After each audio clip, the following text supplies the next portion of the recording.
아침 일라디오. 안녕하십니까. 오늘 아침 일라디오 아나운서 오승원입니다. 재난안전사고 현장마다 가장 발빠르게 출동해 구조에 나서는 사람들, 바로 소방관들이죠. 화재 진압할 일이 좀 잦아드는 여름철은 그래도 여유 있을 것 같지만요, 무더운 방화복이 말을 새 없이 더 바쁘다고 합니다. 폭우와 습도 때문에 화재 경보기 오작동 사고가 다른 계절보다 몇 배나 증가한다고 하고요. 지금 같은 폭우, 폭염으로 인한 재난안전사고가 급증하기 때문인데요. 최근 수도권의 한 신도시 아파트 입주민들이 이런 소방서 119 안전센터에 집단 민원을 제기해서 논란이 되고 있습니다. 길 건너 입주민들이 하루 10여 차례 출동하는 사이렌 소리가 시끄럽다, 소방서는 집값 떨어뜨리는 혐오 시설이라면서 사이렌을 끄고 출동하라는 겁니다. 사실 님비 현상은 관공서도 피하지 못해서 알려진 일들 외에 현실은 더하다고 하는데요. 재난은 누구에게나 닥칠 수 있는 일 아니겠습니까? 적법한 절차에 따라 들어선 공공기관이고, 이번에 알려진 것만 하더라도 약 12만 명의 안전과 생명을 책임지는 분들이 사명감을 갖고 일하고 있는데요. 국민들이 그분들의 사기를 북돋아 줄 수 있어야 안전하고 안심할 수 있는 사회가 되겠죠. 또 이런 갈등을 잘 풀어가는 것도 우리에게 주어진 중요한 과제일 것 같습니다. 지금도 전국 곳곳에서 기습폭우로 피해가 커지고 있는데요. 오늘도 소방관님들 힘내시길 또 감사한 마음 전해드리고 싶습니다. 아마 청취자분들의 마음도 다 그럴 거예요. 7월 12일 수요일, 오늘 아침 일라디오 출발합니다.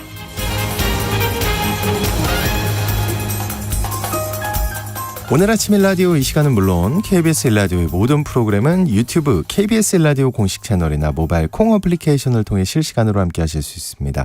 KBS 일라디오 채널 구독과 좋아요, 댓글 많이 부탁드립니다. 자, 수요일 시간에는 해외 농업 소식 살펴보고요. 재난은 예방 시간에는 하수관에 대한 궁금증과 안전 점검에 대해 살펴보겠습니다. 또 골목경제 이야기 시간에는 취업 대신 늘고 있는 청년 창업의 현실에 대해 살펴보겠습니다.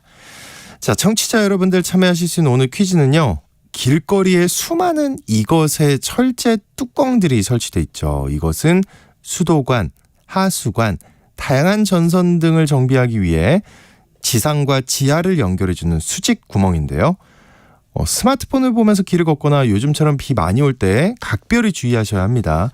실제 이곳에 추락하는 사고가 생기고요, 호우 때는 감전 사고의 위험도 있다는데요. 대체로 원형으로 생긴 철 뚜껑을 닫아놓은 이것은 무엇일까요? 추첨을 통해 농촌진흥청에서 제공하는 웰빙 혼합 잡곡 세트를 한 분께, 향긋한 커피를 드실 수 있는 모바일 커피 쿠폰을 4분께 드리겠습니다. 방송에 참여하실 분들은 단문 50원, 장문 100원이 드는 유료 문자 샵 9730으로 보내주시기 바랍니다. 유익한 정보와 살아있는 이야기가 있습니다. KBS 오늘 아침 일라디오. 해외 소식 살펴보겠습니다. 조윤주 외신캐스터님 나오셨습니다. 안녕하십니까? 네, 안녕하세요.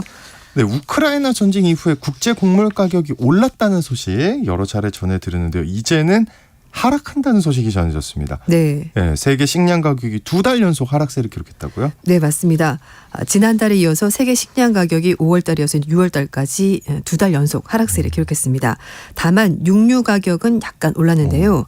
유엔 식량과 농업기구가 발표한 지난달 세계 식량 가격 지수가 122.3으로 전월보다 1.4% 하락했습니다. 세계 식량 가격 지수는 작년 3월 달에 159.7까지 올라가면서 최고치를 기록했고요. 우크라이나 전쟁이 2월 달에 발생했으니까 3월 달, 그 다음 달에 이렇게 많이 올랐습니다. 그러다가 올해 3월 달까지 등락했긴 했습니다만 127까지 떨어졌고요. 4월 달에 약간 올랐다가 5월 달, 6월 달 다시 하락세로 돌아섰습니다. 근데 이거 막 뉴스에서 저도 많이 했거든요. 네. 세계 식량 가격 지수. 네. 네. 네. 근데 이게 어떻게 산출하는 건가요? 사실 그건 몰랐습니다. 네. 유엔의 식량 농업기구가 있고요. 거기에서 24개 품목에 대해서 국제 가격 동향을 조사를 하고 곡물, 유지루, 육류, 유제품, 설탕 이렇게 5개 품목군별로 해서 식량 가격 지수를 매달 집계를 하는 겁니다.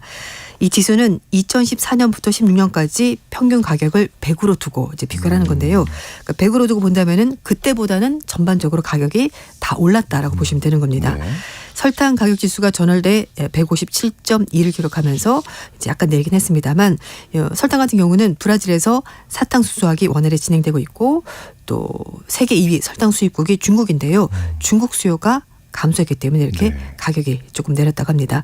그렇지만 브라질 해아라 강세가 있기 때문에 가격이 크게 떨어지지 않을 거다라는 예상도 나오고 있습니다. 그렇군요. 근데 또 곡물 가격 지수도 하락했다고요? 네, 맞습니다. 지난달에 곡물 가격 지수가 126.6으로 전월 대비 2.1% 하락했습니다. 국제 밀 가격은 북반구에서 밀 수확이 시작되면서 가격이 떨어진 거고요. 러시아의 밀 재고가 있고 또 수출세를 일어나면서 가격이 떨어졌고요. 또 미국의 작황 개선도 밀 가격 하락에 영향을 줬습니다.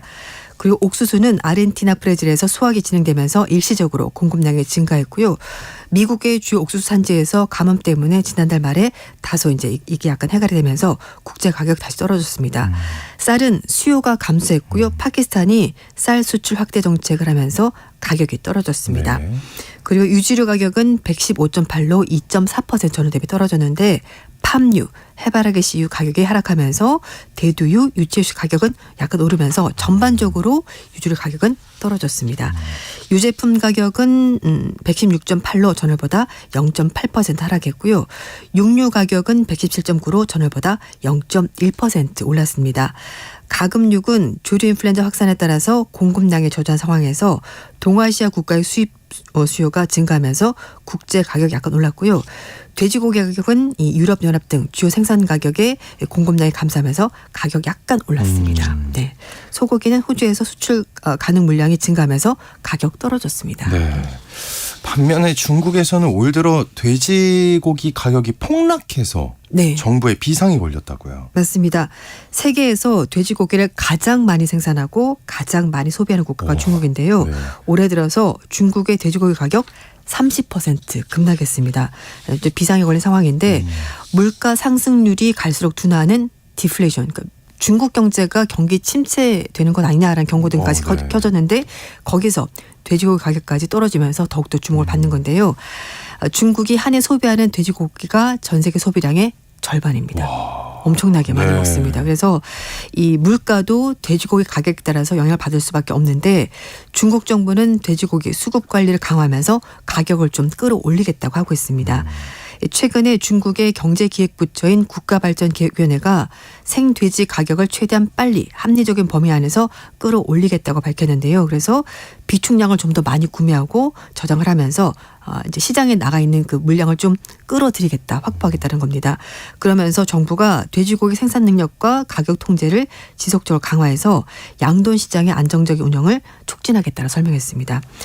중국의 농업농촌부에 따르면 4일 기준 전국의 농산물 도매시장에서 판매되고 있는 돼지고기 가격 킬로그램당 우리 돈으로 3,400원. 진짜 쌉니다. 그래서 작년 말보다 27% 넘게 하락했다고 하는데요. 중국 남부 지역에 돼지 열병이 발생하면서 도축 속도가 빨라지긴 했는데 소비가 여전히 안 되기 때문에 가격이 계속해서 떨어지고 있습니다. 이제 공급 과잉 상태가 네네. 벌어지는 건데 이 돼지고기 가격의 하락세가 중국 전체 물가까지 위협하고 있는데요. 중국의 소비자 물가지수 CPI가 올해 1월 달에 제로 코로나가 다 풀리면서 경제활동 재개해서 전년 동기보다 2.1% 상승 출발했습니다. 그런데 그러고 나서 5월 달에 0.2%가 떨어지면서 지금 CPI가 0% 계속 머무르고 있습니다. 그러니까 소비를 안 한다라고 봐야 되는 거죠. 공급은 많고 소비는 안 하고. 맞아요. 그런가 하면 인도에서는 또 토마토 값이 폭등했다는데 이게 어느 정도나 올랐길래 폭등이라는 표현을 또 쓰나요? 네. 올해 들어서 6달 만에 445%. 445%요? 네. 토마토가요? 네. 갑자기 왜 이래요? 그러니까요. 네. 수도 뉴델리에서 토마토 킬로그램당 소매가가 126p, 우리 돈으로 와, 1,900원 정도 했다고 하는데요. 1월 달은 이게 347원. 엄청 많이 올랐습니다. 네. 그래서 이제 블룸버그 통신에서는 휘발유가 리터당 96루피인데 토마토가 휘발유보다 더 비싸다. 이렇게 잠깐만요. 비교해서 설명했습니다. 휘발유가 토마토보다 더 비싸다. 네, 오, 그러네요. 네 맞습니다. 야, 이거 왜 이렇게 비싼 겁니까, 토마토가? 일단 기후 변화가 가장 첫 번째 여기도요. 네, 요인인데요. 지난달에 40도가 넘는 이상 고온 현상이 벌어지면서 거기에다가 몬순 우기가 원래 시작하는 날보다 일주일간 늦어지면서 기후가 이제 엉망진창이 된 겁니다. 네. 그래서 토마토 재배 문제가 생긴 건데 우리는 토마토 뭐 그렇게 많이 먹지는 않잖아요. 그렇죠? 야채 중에서 많이 그런가요? 드십니까? 저는 햄버거를 먹을 때 그럼 하루 한 개잖아요. 그렇게 해봤자. 2개 먹습니다. 아, 예, 알겠습니다. 예, 알겠습니다. 예. 예. 그런데 인도에서는 커리를 많이 먹고 아, 채식도 많이 하잖아요. 그래서 맞네요. 토마토, 양파가 굉장히 식탁에서 중요한 식재료입니다. 그러겠네요. 예. 그래서 실제로 양파 가격 잡지 못해서 좀 문제가 있기도 했었는데 민심이 이제 그 정도로 움직일 정도인데 아, 진짜요? 네. 양파 가격을 잡지 못해서 네. 선거에서 네, 지는 불리해져요? 일까지 있었습니다. 그래서 이 토마토가 폭등 때문에 인도 곳곳에 혼란이 벌어지고 있는데 좋아하는 햄버거 M 매장에서 네. 버거에서 토마토를 빼기로 한 지역이 나타나고 있습니다. 그러니까 이해가 돼요, 지금 네, 보니까. 예. 가격을 보시면 아실 겁니다. 그러니까요. 그리고 심지어 남서부 한 지역에서는 농부가 토마토를 도난당할 일까지 있었다고 합니다. 도난을 당해요, 네, 심지어. 그렇습니다. 이거 거의 그리고- 금이네요. 네. 금마토네요, 이거.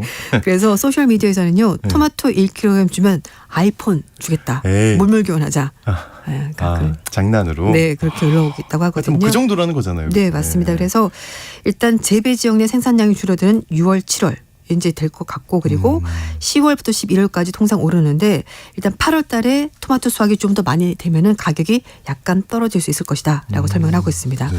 그리고 또 하나 네. 마트에 요즘 가보셨습니까? 마트요? 마트에 요즘 없는 게 있습니다. 없는 거요? 뭐예요? 우리나라 천일염, 마트요? 네, 천일염이 없습니다. 아, 그쵸. 아, 그건 제가 들었어요. 지난주에 가봤는데 네. 천일염이 몇 대가 비어 있거든요. 네, 그래서 네. 또 하나 없는 게 있는데요. 또요. 스리라차 오. 아시죠? 그 네. 빨간색 소스. 네. 쌀국수 먹을 때도 먹고. 아우, 예, 예. 그 헬창들의 필수 아이템이죠. 맞아. 네. 그게 요즘에 미국에서 가격이 10배 오르면서 품귀 현상 벌어지고 있다고 하는데 잠깐만요. 이건 또 왜 그래요? 네. 우리나라 매장에서도 몇 개 없습니다. 제가 네. 지난주에 갔었는데 몇 개 없더라고요. 이 소스의 주 원료가 붉은 할라피뇨인데요. 할라피뇨 고추인데 최근 몇 년 동안 이 생산지 캘리포니아, 뉴멕시코주, 멕시코 일대에서 가뭄이 아이고, 또 벌어지면서 여기도 가뭄. 네, 네. 피해가 있었고요. 그래서 미국 내 스리라차 소스의 원조 기업인 후이푸드가 네. 3년째 지금 생산 과정에 차질을 빚고 있고 작년부터 제품 생산 일시적으로 중단했습니다. 아, 이거 좀 냉장고에 몇 개 있는데 오르면 좀 팔아야 되나? 파십시오. 예. D에서 파십시오. D 마켓에서. 네, 알겠습니다. 해외 소식 오늘 여기까지 듣겠습니다. 지금까지 외신캐스터 조윤주님과 함께했습니다. 고맙습니다. 감사합니다.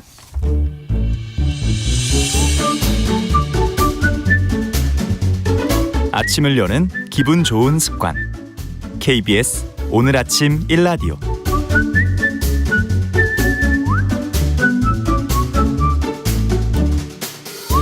우리 일상 곳곳에 도사리고 있는 위험에 대해 알아보고 미리 대비하기 위한 재난 예방 시간입니다. 이번 주 곳곳에 집중호우가 내리고 비 피해가 커지고 있는데 지금도 비가 좀 내리는 것 같아요.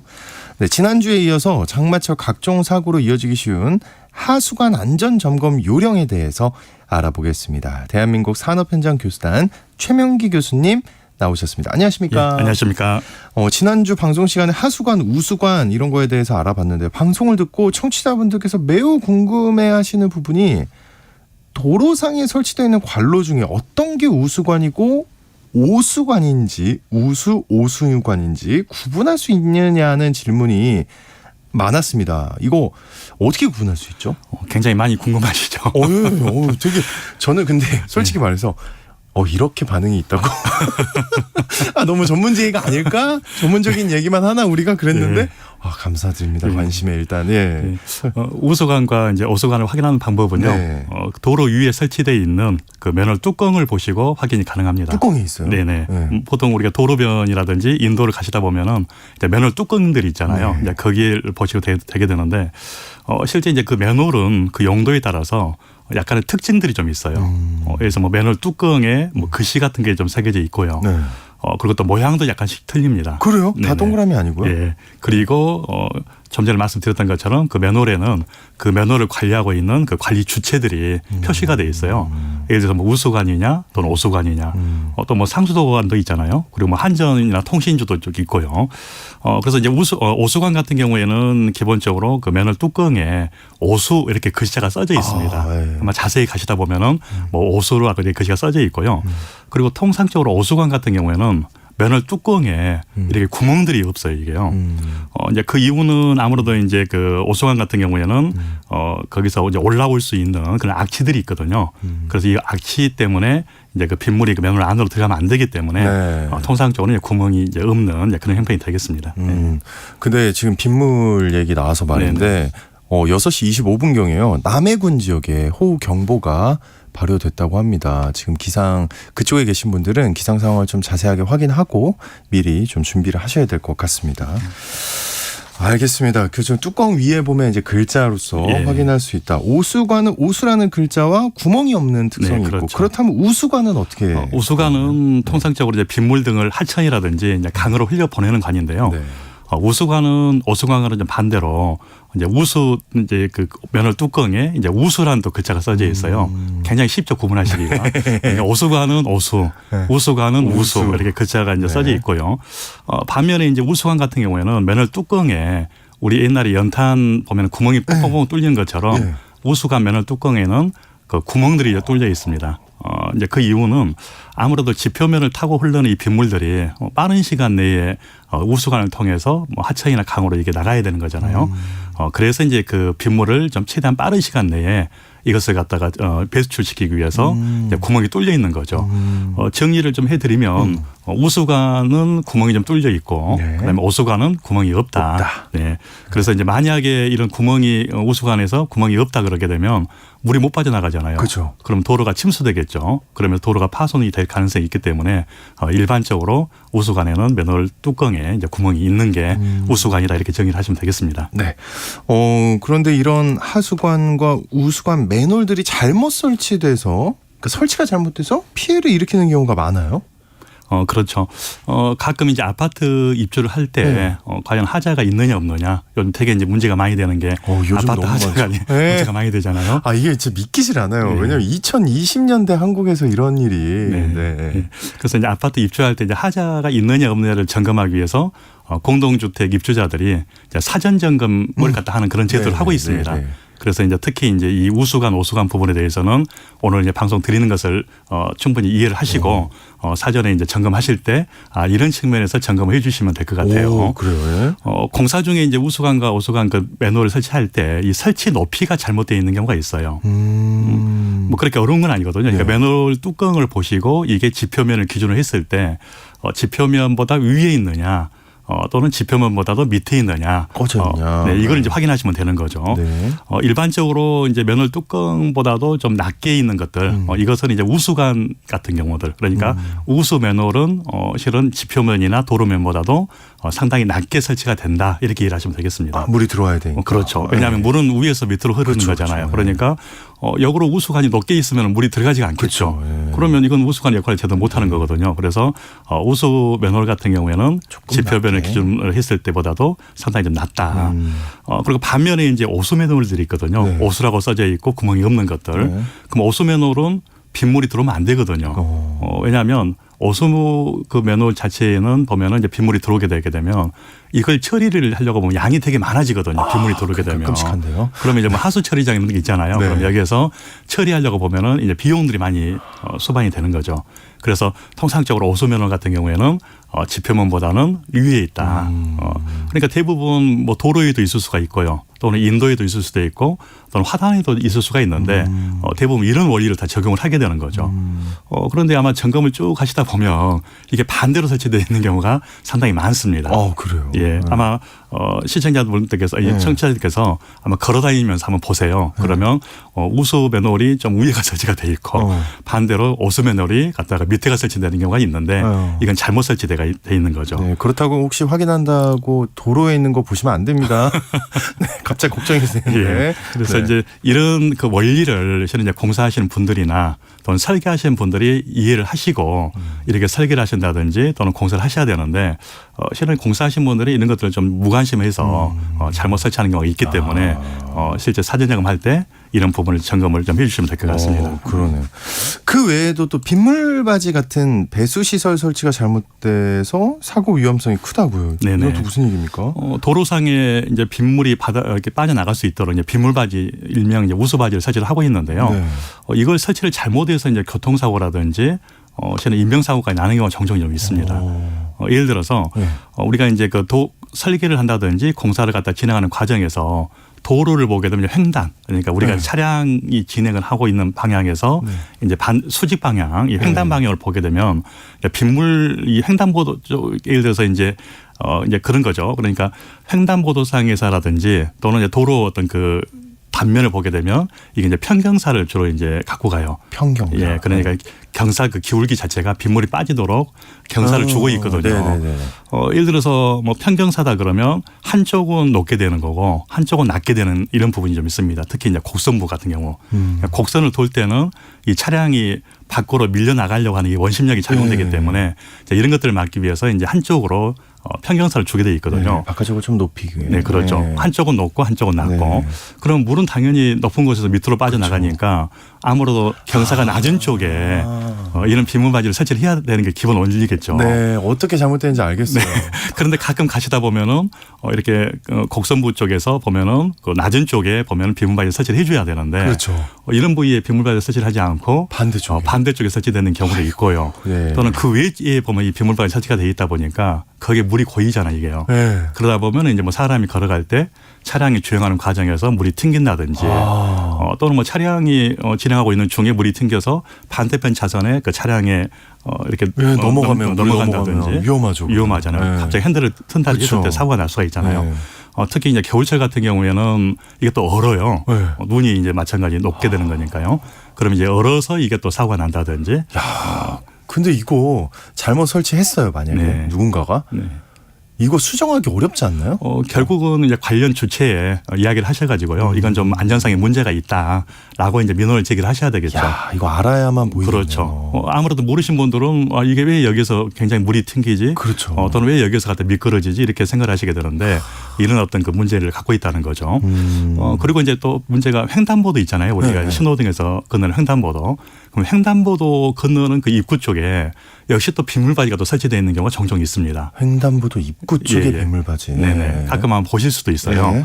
그럼 이런 경우에는 아무래도 거기 횡단보도 앞에서 이제 신호를 받아야 되기 때문에 저 사실 잠깐 솔직히 말해서 좀 많이 본 것 같은데. 많이 보셨죠. 느낌에. 예, 예. 그럼 거기에서는 보면은 이제 아무래도 밑에서 냄새가 이제 올라오거든요. 악취 같은 것들.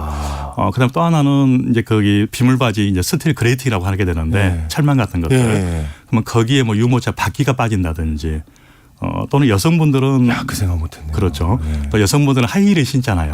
그럼 하이힐 이 뒷굽이 갖다가 거기가 또 아이고, 빠져요. 이게요. 아이고, 예. 그래서 또 사고가 발생이 되기 때문에 이런 부분도 발견을 하시게 되면 관리 주체에서 주로 이제 그런 빗물바지는 관할 구청에서 담당을 하고 있습니다.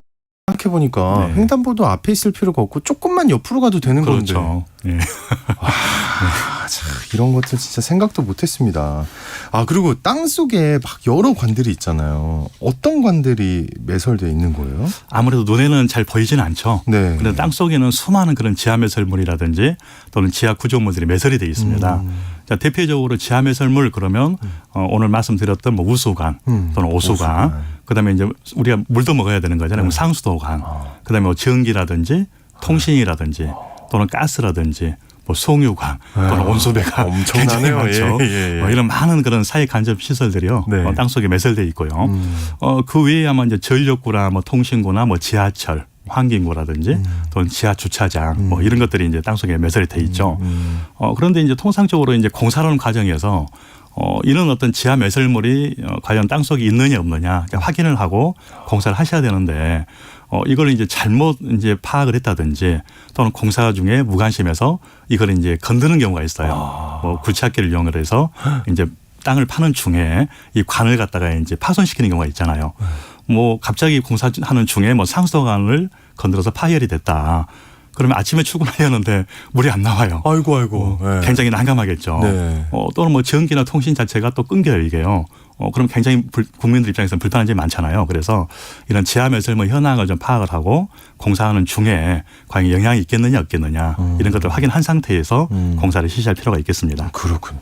생각지도 못했던 진짜 많은 시설들이 땅속에 있는데 그런데 이 지하 매설물의 맨홀 뚜껑을 보면 저는 아까도 말씀드렸지만 대부분 둥글다고 생각을 하는데 이 둥근 이유가 있나요? 특별한 이유가 있죠. 오. 네. 대부분 이제 맨홀 그러면 맨홀은 지하에 있는 이런 지하 매설물 시설을 이제 점검을 한다든지 청소할 때 이제 사람이 그 안쪽으로 들어가고 나오는 이런 구멍이에요. 대부분 이런 맨홀 뚜껑은 대부분 원형이거든요. 이제 원형 같은 이유는요. 그 맨홀 뚜껑이 맨홀 구멍 속으로 이게 빠지지가 않는 특성을 가지고 있어요. 이게 이제 어떻게 보면 수학적 원리거든요. 맨홀 원형 같은 경우 직경이 동일하잖아요. 그러다 보니까 이걸 수직으로 세워서 여러 가지 360도 방향을 돌려봐도 이건 실제 빠지지가 않습니다. 우리 뭐 어떤 병이 있으면 병에 동전 10원짜리를 세워놓고 돌려보세요. 안 들어가죠. 안 들어가죠. 반면에 뭐 삼각형이나 사각형 이런 모양은 수직으로 세워놓고 돌리다 보면은 아차하는 순간 이게 빠지거든요. 그래서 이제 통상적으로는 이제 맨홀 그 뚜껑을 원형으로 하는 경우가 좀 있고요. 또는 이제 맨홀 뚜껑이 차량들이 다니다 보면 이게 들썩들썩하면서 이게 흔들리거든요. 그럼 이게 이제 원형 같은 경우에는 뭐가 안 나거든요. 반면에 삼각형이나 사각형은 끝단부가 이제 뭐가 나잖아요. 그러겠네요. 그러다 보면 차량이 가는 과정 중에 차량이 바퀴하고 이게 부딪혔을 경우에는 바퀴 자체가 파손되는 경우도 좀 있고요. 또 작업할 때 맨홀 뚜껑은 무겁거든요. 그럼 무겁다 보니까 이걸 굴려서 갈 수 있는 특징이 원형 특징이 갖고 있고요. 그다음에 사람 몸이 또 원형이다 보니까 안쪽으로 들어갈 때 원형이었을 경우에 가장 편안하게 현재 들어갈 수가 있기 때문에 원형을 많이 선택을 하고 있습니다. 과학적인 이유들이 굉장히 많은데 요즘 비가 많이 오고 또 이제 하수관이 막히는 경우 주택 근처에 역류 발생이 많이 되잖아요. 이렇게 막힌 곳에 그 청소하려고 하면 어떻게 해야 하는 건가요? 주로 이제 하수관이 막혔을 때요. 우리 이제 주택이라든지 이런 부분에서 상가라든지 이런 경우에 있어서는 이제 개인이 청소를 해야 되는 게 당연하고요. 그다음에 이제 공공 부분에 대해서는 이제 관할 구청에서 이제 준설 작업을 통상적으로 하고 있습니다. 아무래도 이제 개인이 청소를 한다 할지라도 뭐 모래라든지 또 흙이라든지 이렇게 쌓여 있으면 청소하기 상당히 힘들잖아요. 그래서 대부분은 이제 그 장비를 갖다가 사용을 해서 이제 청소를 해야 되는데요. 일반적으로 장비 자체는 뭐 고압 세척기, 우리 세차장에 가게 되면 고압으로 이렇게 자동 세차를 하잖아요. 그런 것처럼 이런 고압 세척기라든지 또는 뭐 전동 스프링이라는 게 있어요. 스프링인데 거기에 전원을 주게 되면 파동에 의해서 흔들려 이게요. 그러다 보면 그것들이 안으로 들어가서 흔들리면서 이물질을 제거한다든지 이런 방법을 쓰고 있죠. 가장 좋은 것은 이런 뭐 청소하는 것도 굉장히 중요하긴 한데요. 실은 어떤 막혔을 경우에 청소하다 보면은 비용도 많이 소반이 좀 수반이 되고요. 시간도 많이 걸리고 좀 난감한 경우가 있기 때문에 주기적으로 이게 쌓이기 전에 그때 청소하시는 게 가장 좋겠습니다. 그렇군요. 자, 오늘 재난은 예방 그 장마철 각종 사고로 이어지기 쉬운 하수관 안전점검 요령에 대해서 얘기 나눠봤습니다. 지금까지 대한민국 산업현장교수단의 최명기 교수님과 함께했습니다. 오늘 감사합니다. 네, 감사합니다.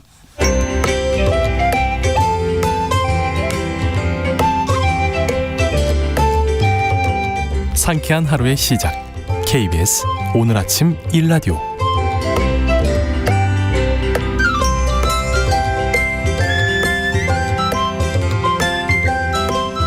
언제부턴가 골목 경제에 청년 창업자들이 많이 늘어났는데요. 지금 같은 분위기로 보면 앞으로 계속 더 늘어날 것 같은 생각이 듭니다. 오늘 골목 경제 이야기 시간에는요. 청년 창업자들의 현실 어떤지 또 어떤 전략을 갖는 게 좋은지 얘기 나눠보겠습니다.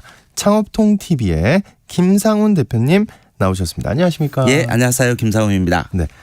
청년 창업자들이 많이 늘어나고 또 주목도 많이 받는 것 같아요. 개성 있는 창업자들도 많고 그래서 침체된 골목들을 아주 힙하게 살려놓는 사례들도 많이 접하게 된 것 같거든요. 어떻습니까? 예, 사실 우리나라 요즘 1년에 한 그래도 100만 명 정도 창업한다고 알려져 있거든요. 그래요? 잠깐만요. 예, 그 예. 우리가 한 70만이라고 저저번 주에 얘기하셨던 것 같은데. 그러니까 보통 창업자가 한 70만 명이고 네. 폐업자가 한 7, 80만 명 보통 이렇게 예, 되거든요. 예. 전체 100만 명 창업자 중에서 한 최소 지금 통계적으로 정확하게 집계되지는 않습니다만 한 20에서 30% 정도는 늘 청년 창업자입니다. 그리고 전국의 뭐 서울시나 중기부 같은 경우도 보면 뭐 신사업 창업 사관학교 아니면 뭐 청년 창업 사관학교 뭐 서울시 같은 경우도 골목 창업 스쿨 뭐 이런 데를 통해서 전체적으로 청년들의 창업을 지원하는 곳 정말 많고요. 지금 앞서 말씀하셨던 전국에 소위 말해서 요즘 좀 뜬다는 네. 뭐 리단길 상권, 로스길 상권, 네. 뭐 힙지로 이런 골목 상권에 가보면 가장 좀 번뜩 있는 아이디어로 열심히 톡톡 튀게 영업하고 있는 청년 창업자들 쉽게 만날 수 있는 게 현실입니다. 네, 실제로 저희 동네 제가 살던 곳에도 골목에 용산 쪽에 예. 그 골목이 하나 있거든요. 청년들 쫙 모여 있는. 예. 제 눈으로 봤습니다. 만들어가는 그 상권이 조성되는 과정도 봤고. 예. 참 독특하고 재밌더라고요. 그렇습니다. 네, 그렇습니다. 보기만 해도. 예. 그런 긍정적인 모습들을 접해서 그런지 요즘 취업 대신 창업을 꿈꾸는 청년들이 많다고 들었습니다. 맞습니다. 요즘 보면 최근에 뭐 한 그 아르바이트 관련 업체 설문조사 데이터를 보더라도 전체 대학생들 창업 인식조사 데이터를 보면 전체 응답자의 최소한 62.4%는 취업 대신 창업을 고민할 수밖에 없다. 왜 그럴까라고 보면 최근 어떻게 보면 대학생들의 뭐 가장 안정적인 직장 중에 하나가 공무원 같은 일 아닙니까? 그렇죠. 최근에 서울시 공무원 9급 1호봉에 급여가 한번 오픈된 적이 있는데 서울시 공무원 9급 1호봉 공무원 실수령액이 한 168만 원, 7급 1호봉이 한 175만 원 이러다 보니까 실제 서울시 공무원분들 만나보면 20, 30대 청년 세대들 만나보면 경제적으로 상당히 어렵다. 그렇기 때문에 오히려 이런 안정적인 직장도 좋지만 나의 미래 가치를 위해서 직접 창업하고 싶어요. 이렇게 말씀하시는 분들이 생각보다 꽤 많이 있더라고요. 예. 이해가 됩니다. 예. 뭐 대학교 4년 졸업해도 뭔가 뭐랄까요, 막 이렇게 취업이 막 잘 되는 것도 아니고, 좀 걱정이 되고. 실제 여러 상권에서 청년 창업자들을 만나 보셨을 거예요. 근데 어떤 쪽으로 창업들을 하나요? 청년 창업 유형은 크게 한 두 가지인 것 같아요. 네. 하나는 우리가 흔히 볼 수 있는 상권에 가면 볼 수 있는 점포형 창업이 있고요. 다른 하나는 청년들의 이런 아이디어를 통한 아이디어 창업 아니면 또 기술형 창업. 쉽게 얘기하면 점포가 아닌 이런 오피스형 창업 형태로 사업을 하고 있고요. 특히 요즘 청년 창업주 같은 경우는 뭐 요즘 포털 사이트에 이 스마트 스토어라고 하는 온라인 상인들만 하더라도 막 한 곳에만 40만 명 막 이렇게 있거든요. 이런 온라인 상인들은 아마 거의 한 80%가 청년 창업자들이 아마 노크를 하고 있는 게 아닌가라는 생각도 들고요. 크게 업종별로는 이 외식업, 판매업, 서비스업 이렇게 좀 업종별로 다양하게 접근을 하고 있다 이렇게 보여집니다. 네. 근데 약간 언뜻 생각할 때 청년들이 창업을 하려면 그래도 돈이 좀 필요할 것 같은데. 맞습니다. 예. 돈이 어디서 나서 창업을 할까요? 뭐 부모님이 돈이 많으면야 뭐 걱정 없겠지만. 네. 맞습니다. 최근에 청년들 같은 경우는 뭐 이를테면 지자체나 정부가 이를테면 창업 자금도 대출해 주거나 심지어는 임대료를 받지 않겠다 이런 것도 있고요. 청년일 경우에. 그렇죠. 전국에 뭐 공유주방 이런 데 한때 지자체에서도 많이 밀었던 아이템인데 이런 곳에 가보면 실질적으로 청년들이 자부담하는 비용은 거의 한 1,000만 원 내외 그리고 나머지는 다들 정부나 지자체가 지원하는 이런 형태였기 때문에 실질적으로 청년들이 창업에 대해서 마음만 먹으면 일단 사업자를 내기까지는 어렵지가 않은 게 요즘 현실입니다. 그렇군요. 근데 청년들이 사실 이제 예를 들어 외식업 중에서는 요즘 외식업 같은 경우는 청년들도 좀 아무래도 이 노동 강도가 센 아이템보다는 그래도 좀 깨끗하고 남보기에도 좋은 뭐 청년들도 요즘 보면 1억 미만 청년 창업자들이 많이 오픈하는 점포형 아이템 같은 경우는 카페 창업이 제일 많았던 것 같아요. 카페 창업이요? 예, 그래서 예쁜 뭐 디저트라든지 베이커리 같은 이런 기술력을 배워서 한 10평 정도의 작은 카페 창업 이런 수요들 정말 정말 많고요. 그다음에 이런 배달 창업도 상당히 이 코로나 3년 동안 청년 창업자들이 가장 많이 놓고 했던 분야가 아닌가 하는 생각이 듭니다. 아, 그렇군요. 근데 이 카페 창업이 좀 잘 되면 뭐 당연히 좋겠지만요. 잘하기가 좀 쉽지 않을 것 같아요. 어떻습니까? 맞습니다. 우리나라 카페 수가 부동산 중개업소 숫자만큼 많거든요. 한 13만 개 정도 되거든요. 프랜차이즈 브랜드만 하더라도 1000개가 넘으니까요. 근데 문제는 청년들은 번듯한 브랜드 하기에는 투자 비용이 많지 않기 때문에 그럼 1억 원 미만으로 독립적 카페를 할 경우 뭐 서울 상권 같은 경우도 보면 청년들이 10평 미만 작은 독립적 카페를 한다. 그러면 한 달 매출액 기준으로 보면 500만 원 정도를 넘지 못하는 매출이요. 그렇죠. 이런 카페가 정말 많습니다. 그럼 매출이 500이라는 것은 매출액 대비 순이익률을 뭐 20%라고 하더라도 100만 원 정도 벌이라는 거거든요. 그러면 아니 내가 알바하거나 직장 다니는 것보다 오히려 많이 못 번다. 이런 자괴감 때문에 또 청년 창업을 진행하다가 직접 중단하는 뭐 이런 사례도 나와 있는 게 현실입니다. 아, 그렇군요. 청년 창업자들이 많이 뛰어든 다른 쪽 상황은 어떤가요? 예, 최근 청년 창업자들 같은 경우는 이런 카페라든지 이런 쪽도 많이 있습니다만 요즘 뭐 아이디어 창업 특히 좀 최소 비용을 들여서 일단 온라인 쪽을 접근하는 경우가 제일 많은 것 같아요. 특히 온라인 쪽 같은 경우는 청년들 입장에서는 스스로 마케터가 좀 돼야 되는데 최소한 뭐 블로그 구독자 기본 5천 명 이상은 되고 뭐 이런 페이스북 아니면 유튜브 아니면 인스타그램. 이런 자기 계정도 있고 직접 이렇게 자기가 마케터 역할을 할 수 있는 플랫폼을 구동을 한다면 문제가 없는데 그러지 않은 경우는 야심차게 온라인도 통신 판매 사업자를 내매도 불구하고 사실은 기대했던 만큼 성과를 내지 못하는 창업자가 많은 게 현실이죠. 지금까지 얘기들만 놓고 보면 그렇게 긍정적인 결과가 나오는 경우가 많지는 않네요. 느낌적으로. 근데 한때 그 청년 창업자들을 지원하기 위해서 전통시장이나 이대앞 같은 주요 상권에도 청년몰 막 이런 구역을 만들어서 임대료 같은 걸 지원해주기도 한 것 같은데 그런 곳 가보면 엄청 잘 되고 있다는 느낌이 사실 안 들더라고요. 네. 맞습니다. 2014년도 전주 남부시장 청년몰이 우리나라 청년몰 1호점인데요. 그 이후에 전국마다 아마 거의 70군데 이상 이런 청년몰이 생겼고요. 뿐만 아니라 청년몰의 창업자들을 보면 그 창업자들이 자의적으로 이렇게 가서 창업을 하는 경우도 있지만 야 정부에서 야 월세 지원해 준대더라.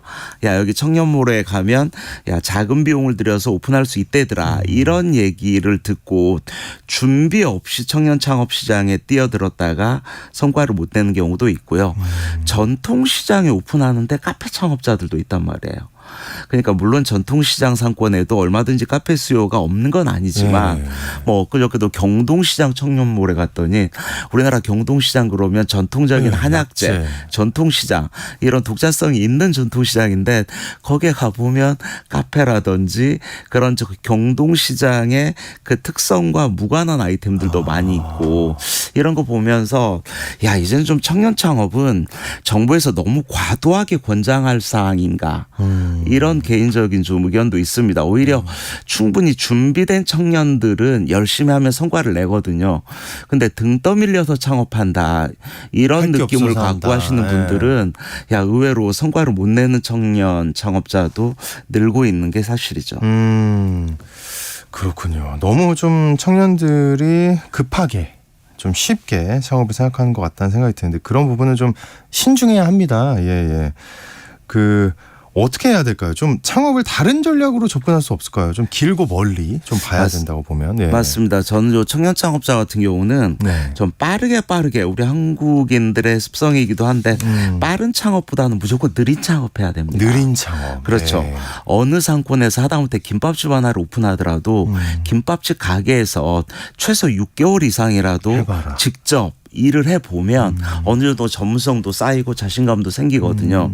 근데 그냥 한두 달 내에 빠르게 오픈하려고 하는 이런 게 늘 실패를 부르는 이런 측면이라는 생각도 들고요. 그래서 저는 직접 창업하기 전에 직접 창업을 하는 것보다 일단 직원으로 꼭 취업합시다. 원하는 업종에. 네. 하다못해 알바라도 해봅시다. 네. 그러다 보면 6개월, 1년 정도 쌓이면 자연적으로 창업자로서도 역량도 높아가고 이게 일본의 이런 대표적인 뭐 우노 다카시 같은 장사의 신 이런 분들도 이자카야 매장인데 거기서 일하는 직원들이 다 창업한 거거든요.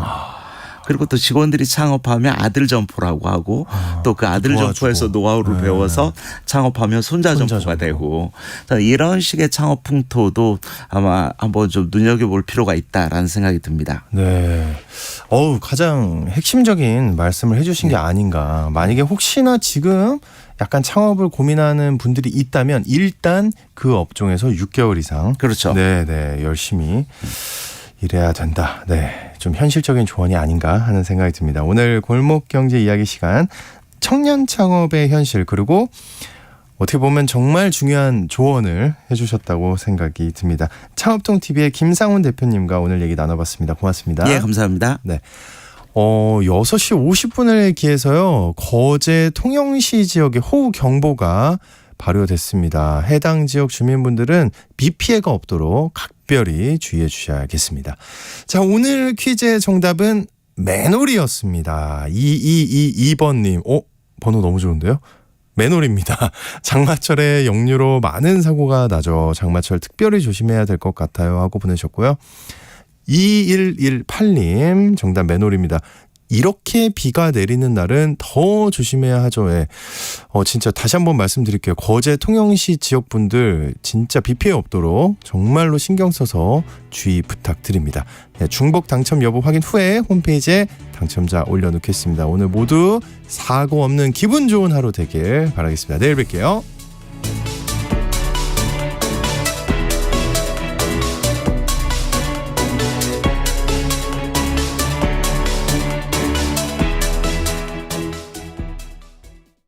일 년에 한 번 이상 농지를 경운하고 용배수로를 정비하여 농지의 기능 유지에 최선을 다하는 우리의